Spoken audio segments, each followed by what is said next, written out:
喂，大家好，我係北無神。咁今次就係講到日本 Working Holiday 嘅到埗三寶啦，分別嘅次序就係在留卡、電話號碼同埋銀行帳戶嘅。但係咧，其實講呢三寶之前咧，仲有一樣嘢好重要嘅，就係住屋嘅問題啦。住屋嗰度啦，我喺嚟日本之前咧，就喺 Facebook 嗰啲大阪、香港、台灣互助群組之類咁嘅 group 嗰度咧，就揾咗啲幫中國啊、台灣啊、香港人啊揾樓嘅中介啦。咁 which 佢哋嘅態度係好嘅。你同佢講咗你有啲咩要啊，價錢係幾多啊，咁嗰啲之後咧，佢就會幫你去揾啦。好似我自己咁樣咧，我個要求就係幾多錢之內啦，然之後要包埋一啲家電啊、洗衣機嗰啲咁嘅嘢啦。所以我喺出發之前咧，其實已經搞掂晒住屋嗰啲嘢噶啦，就係到咗日本嘅嗰日就即刻去間中介嗰間公司度簽埋剩低嗰啲約啦。簽約嗰度咧，佢就要我用嗰啲日本用嗰啲印章啦，但係我嗰陣時仲未整嘅，咁我嗰陣時即刻嗰一日去整啦，咁就去咗呢一間度整啦，嗰個地產中介介紹我去嘅，整咗4700幾yen啦，咁呢間誒鋪頭嘅婆婆啦、姐姐啦就好 nice 嘅。就算我日文唔係話咁好啦，佢都會用翻譯嘅軟件啦去幫我啦，問我嚟做咩啊，噼里卡啦嘢嘅。另外就係、因為我之前上網睇就話個印章就最好，因為我哋外國人咧就用英文嘅拼音啦，最好就全名啦。咁我就一開始就話，我要全名，咁我連埋即係我英文名成個全名串落去嘅話，就有成十幾個字嘅。佢就話十幾個字好貴嘅喎，你真係要咁樣做，因為佢好似5隻字打後定6隻字打後，就每隻字要收幾多錢，額外加幾多錢嘅。但係咧，佢就話其實都唔使咁多嘅，你只需要話有你個姓就 OK 噶啦。咁結果我嗰個姓就5隻英文字啫，就4000幾 yen。如果唔係話，我唔記得咗佢最後要晒全名十幾個字要幾多錢啦。翻返正題啦，咁住屋嗰度咧，頭先講嗰個印章，因為當日就整唔切啦，咁變相就簽約嘅時候就用咗嗰啲印章，咁佢哋就話其實原來打手指模都 OK 嘅，咁我嗰日就結果就係用打指模嘅方式去簽咗剩低啲約啦。之後個地產中介咧就帶咗我去嗰個單位嗰度去睇樓啦。誒、咁就外觀啊，噼里卡啦睇落去都冇乜問題嘅，除咗嗰啲咩廣角鏡睇落去大啲細啲嗰啲之外啦，咁冇太大問題嘅。誒，但係咧，跟住我就要講下我自己中伏嘅地方啦。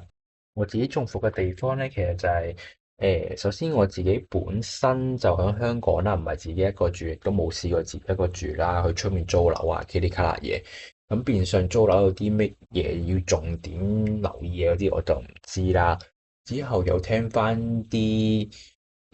姨姨啊、姐姐啊講翻，就係話啊，其實喺香港租樓你都要睇下嗰啲水喉啊、排水啊、噼里卡啦嘢嘅。咁我就中咗伏啦。咁呢棟樓因為有20幾年嘅樓齡啦，所以咧佢嘅排水系統咧係，我唔知係因為舊所以廢啊，定係點樣樣啦。咁我即使係普通淋浴咁去沖涼咧，佢嗰啲水都係排唔晒嘅。變相咧，我就係要沖完涼之後啦，可能等多5到10分鐘，佢先會排走晒我啱啱淋浴嗰啲水咯。咁會有少少污糟咯，其實結果就係、另外就係當日咧，我去到嘅時候咧，其實個地產中介都輕輕咁同我提過，就係話呢個單位其實嗰個收信唔係咁好。咁結果就係佢所講嘅唔係咁好咧，我自己試完之後咧，就係因為我一到步我係用緊香港買嗰啲旅行卡啦，咁就用 SoftBank 嘅，就都仲勉強收得到喺間屋入邊。但係當我轉咗做日本 local 嘅電話卡嘅時候咧，咁我申請嘅係 UQ Mobile 啦，就其實喺屋企度完全收唔到電話信號嘅。誒，結果就係好唔方便咯。我唔知點解係咩原因啦，喺個單位入邊係完全收唔到手機信號啦。可能真係要一啲 SoftBank 啊，或者 Docomo 呢啲大啲、貴啲嘅 brand 先至可能有機會收得到咯。咁 which 呢啲都中晒伏啦，因為其實係對生活嘅唔方便啦。咁但係都冇計啦，即係例如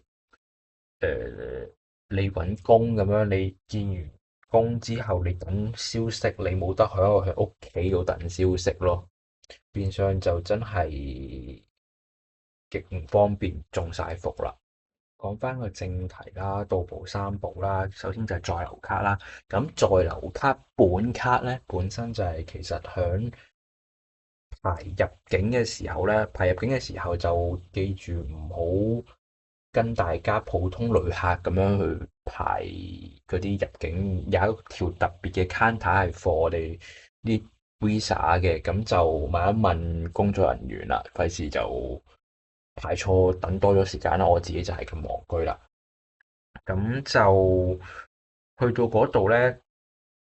搞好晒啲嘢之後咧，將本卡咧，在留卡本卡咧，佢就會響你入境嘅時候咧，佢就俾埋你噶啦，連同另外一張就係證明你可以做特定工作嘅紙，就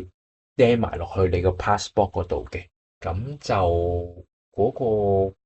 入境嗰個關員就都好親切啦。響我搞完晒所有嘢之後，佢俾翻 passport 我嘅時候，佢都同我講咗句 fighting 定唔知我唔記得英文定係點樣，再同我加咗油啦。咁就係啦。咁張在留卡其實已經喺入境嘅時候你攞到噶啦。至於去到步，我哋究竟要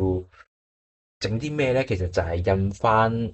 你嘅住址落去你嘅在留卡嗰度啦，去你嘅市役所或者區役所啦。基本上就係睇下你個區有冇區役所啦。如果冇區役所啊，咁其實就係可能一個大嘅市啦，咁就要去市役所啦，就好似大阪市嘅市役所咁樣啦。去到區域所嗰度咧，就要填嗰啲表啦。咁就 depends on 你申請啲乜嘢，咁就填啲咩表啦。因為嗰度都有好似唔知五六七份，咁每一份都有機會係排唔同 counter 嘅。咁你要申請啲乜嘢咧？我自己去個區域所度咧，就有啲好親切嘅姐姐啦、姨姨啦，喺嗰邊就會幫你同你講話啊，你要啲乜嘢就填邊一份啦，然之後填完之後就俾佢望一望就 OK，就去邊條隊度排啦，攞咩飛去邊條隊度排咁樣嘅。咁至於有冇啲伏位咧？有嘅，就係因為你要整嘅嘢都其實幾多嘅，唔係淨係話講緊。淨係印在留卡嗰個住址啦，你仲有其他登錄印鑑啊，整嗰啲住民票啊、KD 卡嘢咧，咁就我自己中伏嘅位就係，我就每一次都整一次就填一次就排一次，結果就嘥咗好多時間啦。咁我第一次填嘅時候就登錄咗地址啦，跟住發現，唉唔係喎，死啦！我自己未登錄嗰個印鑑，跟住又再排多次啦，跟住又諗下，哎呀死啦！我又唔記得咗去整嗰張住民票，咁又再整多次，又再排多一次啦。在留卡嗰度咧，咁呢度就講完㗎啦。至於剩低嗰兩簿咧，就大家都聽我分享咗呻咗咁耐啦，就下次再繼續分享啦。咁最後咧，就再同大家分享下我喺日本同啲日本人傾完之後嘅啲小知識啦。唔知大家去京都旅行嘅時候，有冇覺得京都人會特別比起其他嘅日本人冇咁有禮貌呢？原來大阪有啲人其實都覺得京都人係普遍比較自大少少啦，因為佢哋即係京都之前其實就係天皇住嘅地方啦，首都啦，咁所以根據嗰啲日本大阪人咧，咁佢哋就話其實佢哋感覺到京都人嘅骨子裏咧，都仲係有呢一份對自己所住緊嘅地方嘅驕傲啊、自滿嘅。今日嘅分享就到呢一度啦，咁如果大家鍾意嘅話，記得俾 like、comment 同埋訂閱，係咁先，拜。